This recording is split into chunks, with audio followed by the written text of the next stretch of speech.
Molt bé, doncs seguim amb aquesta sessió. Aprofito per donar la benvinguda a totes les persones que ens acompanyen de públic en aquest punt. També en Jordi Salvanyà, que compareixerà representant col·lectius afectats per la repressió política i també les seves famílies davant de la Comissió d'Estudi sobre el Model Policial. Quan vulguis, són uns 20 minuts d'intervenció inicial i després les intervencions dels grups i al final tindré ocasió de fer una rèplica, ampliar informació, respondre a les preguntes. Endavant, moltes gràcies. Primer de tot, bon dia a tothom. Soc la Raquel, soc l'Ester, el Roger, el Gustavo, l'Angèlica, l'Òscar i l'Olga. Soc la Cira, el Mohamed, el Nico, el Mariano, la Mireia, el Joan, la Mercè. Soc el Saúl, la Irene, el Francesc, la Lourdes, el Carles, la Maria José, l'Abdelila i molts més. Soc el Jordi Salvanyà, tinc 25 anys i per mi és molt important ser avui aquí per poder compartir amb vostès l'experiència i la denúncia dels que hem patit la violència policial.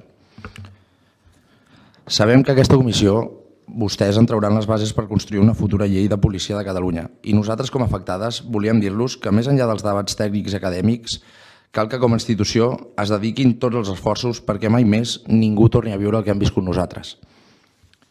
Segons, minuts de violència extrema i anys per poder oblidar-ho. Cal més control, però també calen més respostes institucionals que garanteixin una reparació efectiva dels drets de totes aquelles qui, malauradament, com jo, hem patit greus vulneracions dels nostres drets. I, per altra banda, també hem vist com el sistema ens ha fallat vegada rere vegada sense donar-nos cap tipus de resposta. Vull que sàpiguen que aquest text, que en lloc de predicar aniré llegint perquè no és una cosa que hagi fet jo sol, ho he fet amb tots els companys d'Irídia que, com jo, també han estat afectats per aquests casos d'abusos policials. Ho hem construït col·lectivament amb totes aquestes persones que han passat pel Servei d'Atenció i Denúncia davant de casos de violència institucional d'Irídia. També volia agrair a Irídia en aquest sentit que ens hagin pogut recollir les veus per unificar-nos i donar-hi més força. Ens hem trobat i ens hem treballat perquè la veu de totes les afectades sigui escoltada en seu parlamentària. Qualsevol política pública que es plantegi no pot perdre de vista el principi de centralitat de les persones afectades, universalment reconegut pel dret internacional dels drets humans. No són víctimes passives, sinó subjectes actius que, malgrat la violència que hem patit, no volem permetre que això els hi passi a més persones. I és aquest l'eix bàsic de la meva intervenció avui, i és que, malgrat nosaltres hem patit i sabem que aquest dany és més o menys reparable, no volem que això segueixi passant a més persones. El motiu del qual jo sóc aquí avui parlant no és altre que poder-los presentar el relat que recull moltes de les mancances amb les que ens hem tingut que afrontar aquestes persones a l'hora de denunciar aquesta situació de violència. Volem que sàpiguen que darrere cada una d'aquestes mancances hi ha persones, hi ha ciutadans, hi ha projectes de vida que hem hagut de refer. En el meu cas, el 18 d'octubre del 2019, divendres, i m'agradaria remarcar que era divendres perquè jo els divendres a la tarda, al vespre, sempre quedava en aquella època amb els meus col·legues per anar a Rambla Catalunya a fer unes copes, i aquell dia era exactament el mateix. Simplement que una estona abans, òbviament, hi havia hagut una manifestació a plaça Urquinaona, a la qual jo personalment hi vaig assistir amb molt d'orgull, i quan en aquella època es desconvocaven les manifestacions, tant jo com els meus amics vam decidir marxar. Al cap de moltes hores i moltes estones ben lluny d'on havien passat tots els aldarulls, se'n van, ja tornant cap a casa, se'n van parar tres furgonetes dels Mossos d'Esquadra. Per mi és difícil recordar aquest moment, però en aquell moment nosaltres no sabíem què fer, simplement eren tres furgones passant per davant. En el moment que vam veure que paraven i que baixaven i que començaven a córrer cap a nosaltres, els meus amics van començar a córrer i es van aconseguir escapar. I jo em vaig quedar quiet, amb els braços alçats, confiant en el sentit comú del policia, i no sé si em va veure cara de delinqüent o alguna cosa, però em va colpejar el cap, em va colpejar el braç i quan estava a terra, cridant, demanant socors, em va... no sé si va ser el mateix policia, no sé si va ser un altre policia, se'm va apropar, em va dir no grites maricona de mierda mentre jo estava al terra demanant socors i vaig tenir que aixecar-me com vaig poder, veure la sang que tenia a les mans i marxar en direcció contrària, corrent com vaig poder, per no seguir rebent insults o comentaris o rialles que hi havia per allà en aquell moment. Les lesions que vaig patir jo a nivell físic no van ser més que un trau al cap que em va generar, em van tenir que posar 5 punts de sutura, però més enllà d'això hi ha moltes altres tipus d'afectacions en l'entorn familiar, en l'entorn social. Quan et passa una cosa així, la gent et rebutja perquè es pensa que estaves fent alguna cosa malament. I a mi és una cosa que em va costar molt de superar.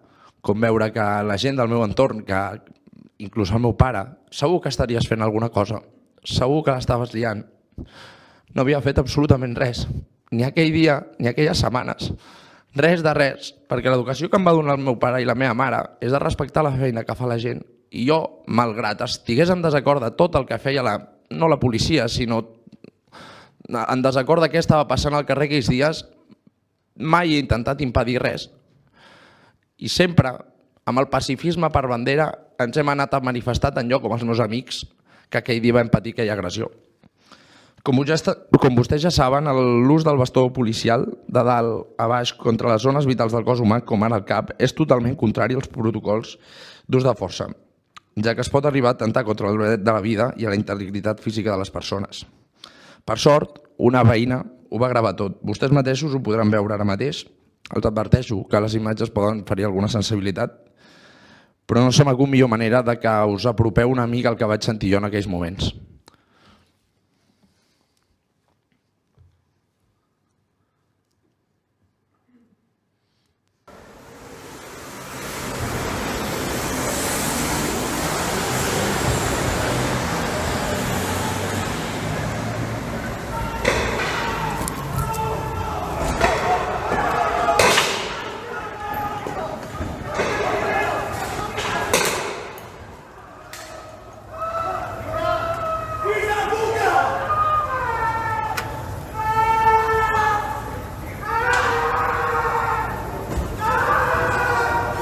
No mereixeu la senyera que porteu!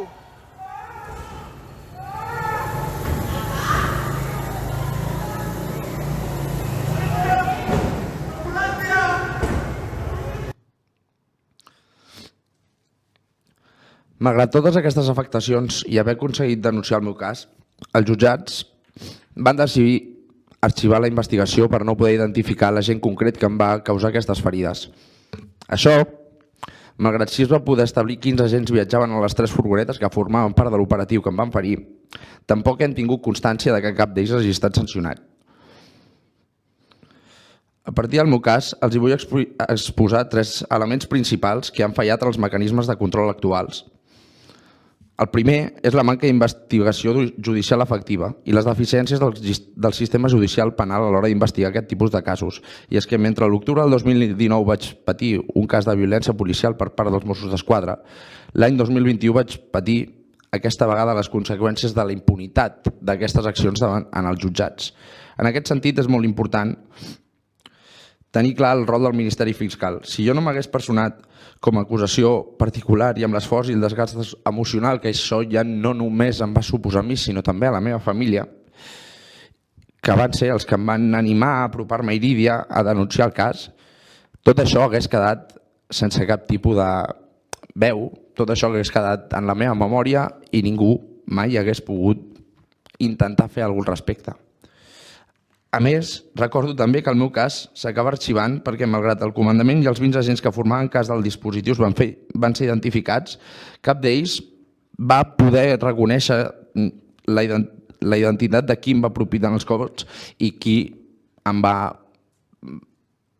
insultar, es va riure de mi, les vexacions que em van dir. De manera que va ser impossible arribar a judici. Cal tenir present que en el marc d'un procediment penal les persones investigades tenen dret a no declarar i a no declarar-se culpables. Per tant, dins aquest principi de defensa, tots els agents que van declarar com a investigats van negar la seva participació en l'agressió, argumentant que no recordaven els fets concrets o qui va ser l'autor. Per contra, la resolució judicial no només va negar que les lesions que vaig patir fossin constitutives del delicte, sinó que en reiterades ocasions es va posar en dubte el meu relat, el que jo estava explicant avui. En concret, la jutgessa va argumentar el següent. La lesión en la parte posterior de la cabeza es compatible no solo con un golpe de bastón policial, sino con otro tipo de golpe. Y afegeix. Igualmente no resulta claro si como consecuencia de la intervención policial el perjudicado se cayó al suelo o se tiró al suelo. Cal remarcar que el mateix vídeo que heu pogut veure vosaltres es va donar com a prova en aquell procés judicial. Inclús arriba a insinuar que les ferides podrien haver estat causades per algun objeto lanzado, malgrat les manifestacions havien acabat feia estona, com us deia abans, i el lloc on caminava amb els meus amics no era ni a prop del focus del problema. Tal com vostès mateixos han pogut observar en les imatges, tampoc es veu cap llançament, cap aldarull que pugui justificar l'actuació dels policies en aquell moment. És a dir, que malgrat que hi havia un policia colpejant amb un bastó, en aquell mateix moment, segons la jutgessa, les ferides al cap es podrien justificar de moltes altres maneres. Vull deixar molt clar també que jo en cap moment he estat acusat de cap delicte i que en el moment dels fets no tan sols no estava en un acte de protesta ni manifestació, sinó que tornava a casa amb els meus amics. Tampoc em van detenir. Per tot plegat, és evident que malgrat el sistema judicial esdevé un òrgan de control extern sobre els cossos policials, té mancances que fan que no sempre aquest mecanisme sigui efectiu per poder establir ni la veritat dels fets ni justícia, reparar a les persones afectades ni rendir comptes als responsables perquè aquests fets no es tornin a produir. Si bé és cert que no es va poder saber quin dels 20 agents ho va fer, tal com van al·legar, sí que s'hagués pogut anar a judici contra el superior jeràrquic que en aquell moment es trobava en el lloc dels fets. Aquest responsable en cap moment va aturar l'agressió que estava patint, malgrat els meus crits. En base al principi de la responsabilitat del superior jeràrquic, el fet que utilitzés i inclús no aturés aquella actuació podria ser delictiva per part d'un agent a càrrec que el converteix en autor plenament responsable d'aquests mateixos fets. Per tant, hauria de poder ser jutjat. Recordem que això ja va passar en el cas de l'Íñigo Cabacas.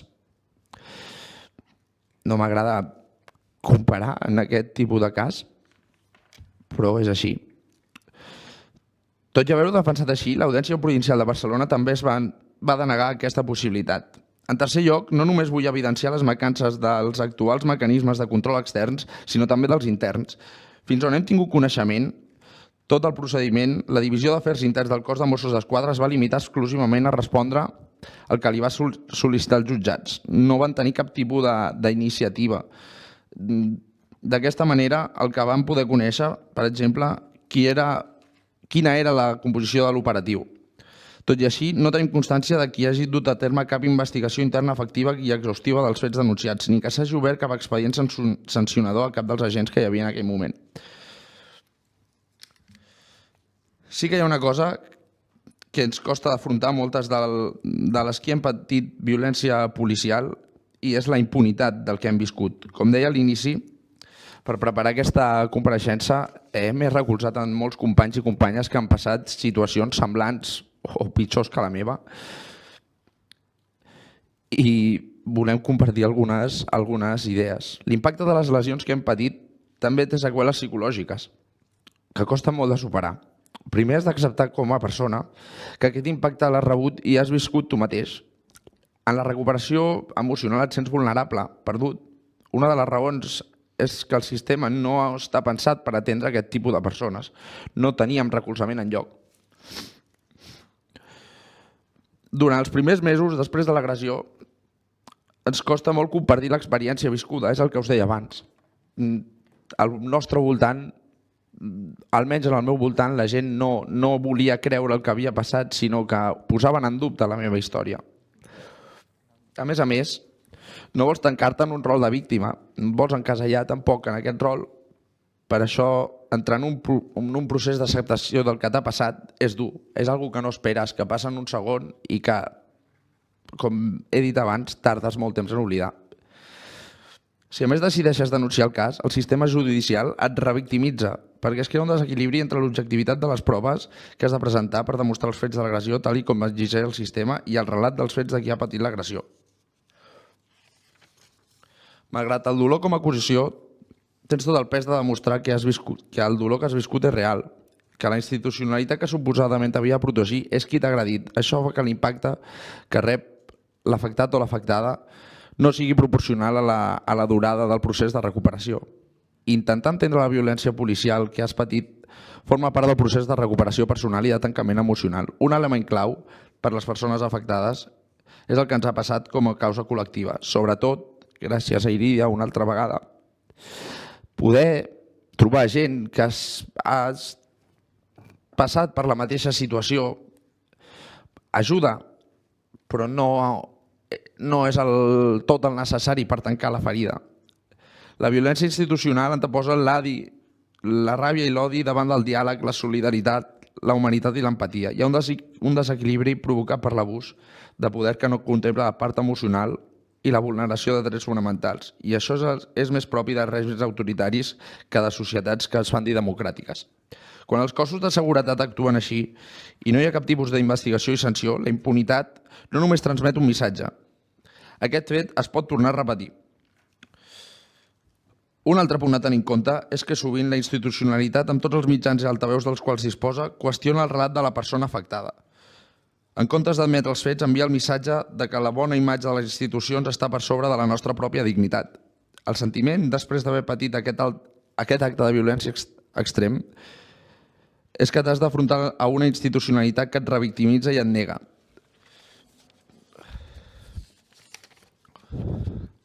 Les ciutadanes necessitem tenir garanties de no repetició d'aquests tipus d'actes, no només com una forma de reparació de les persones afectades, sinó que com a principi de responsabilitat de les institucions.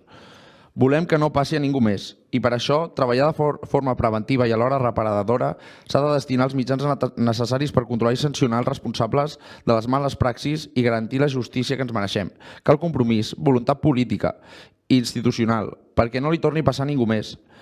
Ha de ser el propòsit per no repetir vulneracions de drets de les persones afectades, però també per eliminar i superar causes estructurals de qualsevol violació dels drets humans. Per tot això que acabem d'exposar, nosaltres volem traslladar algunes conclusions i recomanacions. Cal que el nou marc legislatiu que surti d'aquesta comissió incorpori una perspectiva del dret de les afectades a la veritat, a la justícia, la reparació i a la no repetició, sota el principi de centralitat de les persones afectades. Cal que tots aquests drets s'incorporin de forma integral perquè sense un no es pot garantir els altres. La reparació no es pot entendre només des d'un punt de vista patrimonial. Sense veritat i justícia tampoc hi ha reparació. Cal que la institucionalitat garanteixi una atenció integral de les persones afectades, que tingui en compte les múltiples afectacions patides. Considerem fonamental la creació d'una oficina especialitzada d'atenció a les persones afectades per vulneracions de drets humans en el marc d'ús de la força per part dels cossos policials, agents de seguretat privada. Aquesta oficina hauria de garantir la reparació del dany causat i l'atenció integral de les necessitats de les persones afectades. M'agradaria remarcar que no tothom té la sort de trobar una entitat com Irídia i que recull altres persones que han passat del mateix que tu i que t'ajuden a superar aquestes situacions. Hi ha molta gent que es troba en situacions semblants i que no sap on acudir i costa molt anar a la policia a denunciar un policia. Com a afectades, és revictimitzant haver de denunciar les vulneracions patides davant del mateix cos que les ha infligit. És el que us estava dient. Sota el respecte dels principis del sistema penal ens trobem que la investigació judicial d'aquest tipus de casos té unes limitacions evidents que en reiterades ocasions ens han impedit a les persones afectades conèixer la veritat dels fets i fer efectiu el nostre dret a la justícia i reparació. És per això que considerem important la creació d'un mecanisme independent del control policial que pugui investigar de forma efectiva i exhaustiva, establir patrons i determinar les respectives responsabilitats dins dels cossos policials i dels agents de seguretat privada. No pot ser que hi hagi agents que estiguin sent investigats penalment i que, malgrat tot, segueixin exercint les seves funcions com si res. Calen mesures cautelars i investigacions internes d'ofici molt més exhaustives en tots els casos. I, per últim, com a afegit, també com un extra a la situació que jo vaig patir i a la situació que han patit moltes afectades, ja no només els bastons policials són els que obren ferides al cap i fan sangrar la gent, sinó que hi ha bales de foam que segueixen fent que la gent perdi el seu ull, que rebentin timpans i que facin molt mal a les persones. La policia hauria d'estar per protegir-nos i no per atacar-nos. I amb això acabo. Molt bé.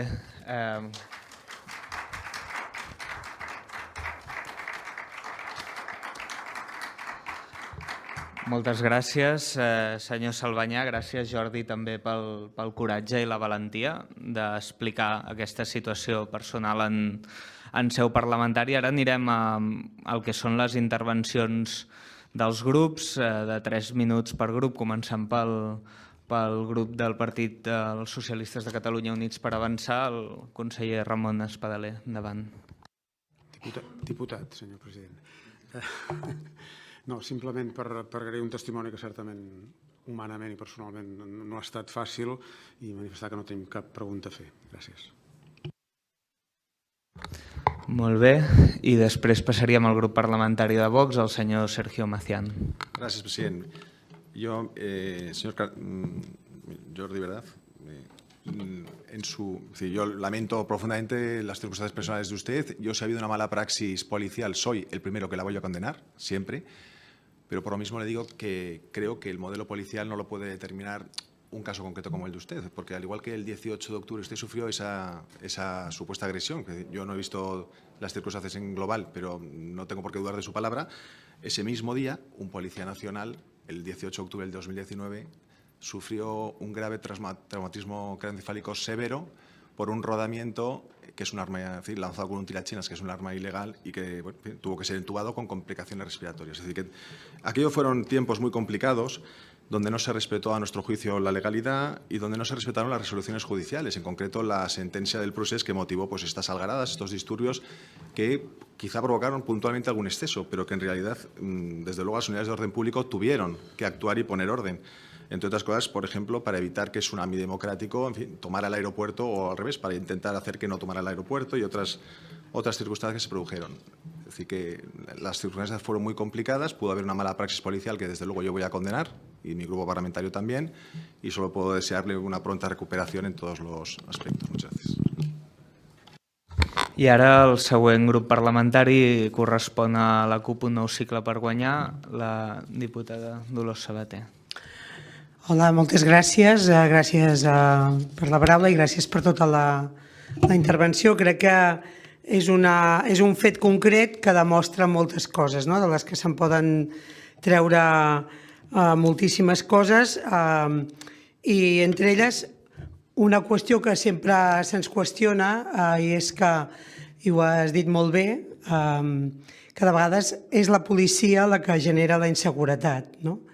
I això, que quan ho diem se'ns critica, almenys quan ho diem nosaltres com a espai polític, se'ns critica com si estéssim fent una criminalització de la policia, doncs resulta que amb aquesta compareixença ha quedat claríssim que és una cosa que passa i que passa molt més sovint del que ens volen fer creure.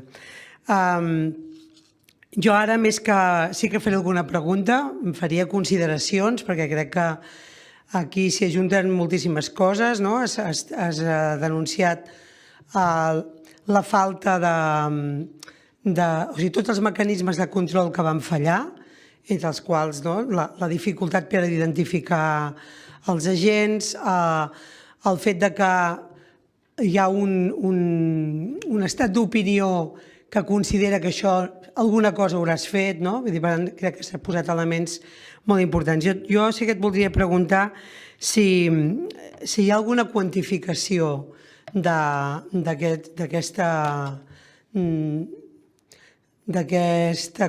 les persones que han patit agressions de la policia com la teva, no? Si hi ha més o menys una quantitat amb la que ens podem imaginar, imagino que hi ha molta gent que ni tan sols ho denuncia, però sí que voldria saber si aquesta és una dada que teniu. Crec que has fet una exposició que ja dona tots els elements de la importància que té la xarxa, el suport mutu i el no sentir-se sola davant d'aquesta agressió, perquè hi ha una cosa que és clara i és que el sistema aquí el que vol és que es deixi de protestar, que deixi d'haver-hi dissidència. Tenim una llei mordassa que ja propicia la criminalització de la protesta i aquestes actituds policials que nosaltres, amb aquesta comissió de model policial, justament el que hem de buscar és que això deixi de passar. La policia ha de ser un servei públic, al servei dels drets de la ciutadania i, per tant, de cap manera es pot permetre que la pròpia policia vulneri els drets de la ciutadania, com va ser el teu cas. Una altra vegada, agrair tota la feina col·lectiva que esteu fent, les persones que heu patit aquesta situació, que l'esteu fent amb Irídia, amb xarxes diverses, agrair aquesta feina, aquesta denúncia i posar-nos a disposició perquè això no torni a passar. Gràcies. Molt bé, i ara passaríem al següent grup parlamentari que ja seria Junts per Catalunya, el diputat Pere Albó. Sí, moltes gràcies. Per agrair-li la seva compareixença. Entenem que recordar això és quelcom dolorós i, per tant, el que fa vostè venint a transmetre'ns-ho, explicant-nos-ho, té també aquest doble mèrit de reviure-ho, que és un tipus de revictimització que vostè també ho comentava, però en aquest sentit demostra un compromís per voler canviar les coses que l'honora, quanta gent segurament no estaria intentant millorar la societat o els elements que ha vist que no funcionen o que s'han de millorar. Efectivament, en aquest sentit està molt ben acompanyat, Irídia ens consta que és un puntal en la defensa d'aquestes qüestions i que vagi també el nostre diguéssim, reconeixement en aquesta tasca. Nosaltres veiem, no sé, podríem tenir un debat si és violència institucional que segurament no ens portaria enlloc perquè fonamentalment el que hem vist és una violència des d'una institució. Jo no sé si l'hem dit institucional o des de l'institució, que potser és pitjor, no sé. En fi, no entrem en aquest debat. Però més enllà d'això també el que ha explicat vostè, i és evident que ha succeït, és que hi ha hagut, no sé, hi ha hagut un encobriment institucional, podríem dir, o un corporativisme institucional, no sé. En fi, en qualsevol cas, les dues coses són gravíssimes, però no deixa de ser que van augmentant la gravetat. Si un episodi es va aprofundint les irregularitats i en aquest sentit això sí que ens sembla tremendament preocupant perquè no és que vulgui menys tenir el que va succeir, però ens podem arribar a representar que un agent tingui una mala actuació. Clar, el següent és un col·lectiu i ja no és un moment puntual. Per tant, fins i tot diria, i entenguin bé, no malinterpreteu el que dic, que té un plus fins i tot de preocupació, almenys això és el que hem comentat aquí. En aquest sentit, si nosaltres som molt receptius al que ha proposat al final, com a colofó de tota la seva reflexió, que és aquest mecanisme independent, extern, allà on es puguin adoptar mesures cautelars i temes d'ofici, també potser aprofundir en la responsabilitat dels comandaments, perquè al final aquí hi ha claríssimament una responsabilitat dels comandaments i inclús com dirien, del grup actuant, no sé quin nom té tècnicament. I en qualsevol cas, una pregunta sí que li vull fer, perquè m'ha quedat el dubte. Suposo que el van atendre, o no? Bé, ja ens ho dirà després, però en qualsevol cas està clar que en fi, que si no és així, continuaria aprofundint aquestes irregularitats que han detectat i perdoni per la paraula irregularitat, és molt més que això, i moltes gràcies per el seu testimoni. Gràcies, diputat, i en darrer lloc tindré la paraula el grup parlamentari d'Esquerra Republicana, el diputat José Rodríguez. Gràcies, vicepresident. És evident que l'actuació policial ha de ser curosa amb els drets fonamentals i les institucions estem aquí per garantir que aquestes actuacions siguin curoses amb els drets fonamentals perquè no hi ha espai a cap abús policial. Per aquest motiu, senyor Salvanyà, primer de tot li vull demanar disculpes per l'agressió que vostè ha patit, però especialment per la victimització institucional que ha rebut.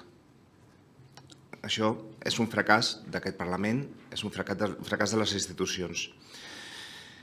La famosa auditoria més gran de Mossos d'Esquadra que calia fer-se després dels abusos policials que es van trobar a la tardor del 2019, i no ho diu aquest diputat, sinó ho diu el síndic de Greuges, no va servir per destituir a cap de les persones agredides. Des de llavors sí que és veritat que hi ha hagut mesures. Avui els agents d'ordre públic són més fàcils d'identificar, les actuacions d'ordre públic es graven, però arriben tard pel seu cas. I el Departament d'Interior ha canviat, igual que la nova prefectura ha canviat. Tots dos actualment tenen un compromís en què les actuacions d'ordre públic vagin acompanyades primer per una intervenció prèvia de mediació. Però segurament hem de continuar treballant perquè les actuacions d'ordre públic siguin més garantistes, per no haver de fracassar de nou i no haver de demanar disculpes a ningú més.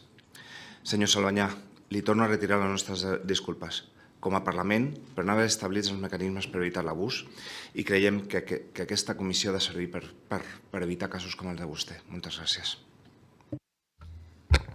Ara la intervenció de resposta són d'uns 10 minuts, amb tot el temps que consideri, perquè hem recuperat bastant de temps, per tant no anem amb pressa a sobre. Endavant, quan puguis. Merci. Començo amb el senyor Rodríguez. Li agraeixo i li agraïm tots perquè és la primera persona que ens demana perdó. La primera. I tota la que hi ha gent que allà darrere suposo que per dins estan igual que jo ara mateix perquè ningú ens ha demanat perdó a hores d'ara. I li agraeixo moltíssim. Senyor Albó, sí que quan la violència és estructural, o almenys ho sembla, és molt més greu. I en el cas de l'atenció, jo vaig demanar ajuda. Els policies que em van agredir no em van voler ajudar, em van deixar ja tirat.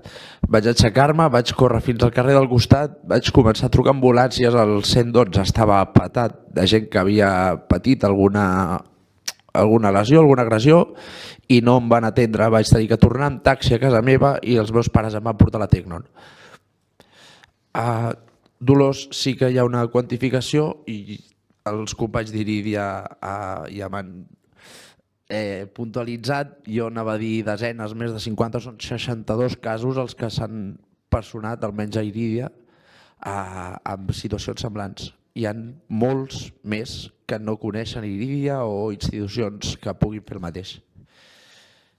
Señor Macián, no sé si me ha hecho alguna pregunta o no. Yo también lamento muchísimo el tema del policía o del guardia civil que ha comentado y espero que después de hoy no solamente se resuelva la violencia que se imparte hacia el ciudadano, sino que también se pueda solucionar lo que usted ha comentado, porque creo que una cosa llevaría a la otra. Muchas gracias. Moltes gràcies a tothom. Molt bé.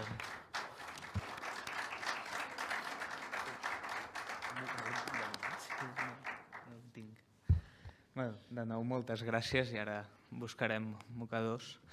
En tot cas, em sembla que ara hauríem de fer una pausa fins al següent ponent, que està previst a les 12:10, si no m'erro. Per tant, quedem a les 12 en punt, tenim 10 minuts de pausa, quedem a les 12 en punt perquè els avisem amb prou anterioritat i així reprenem amb temps. Gràcies.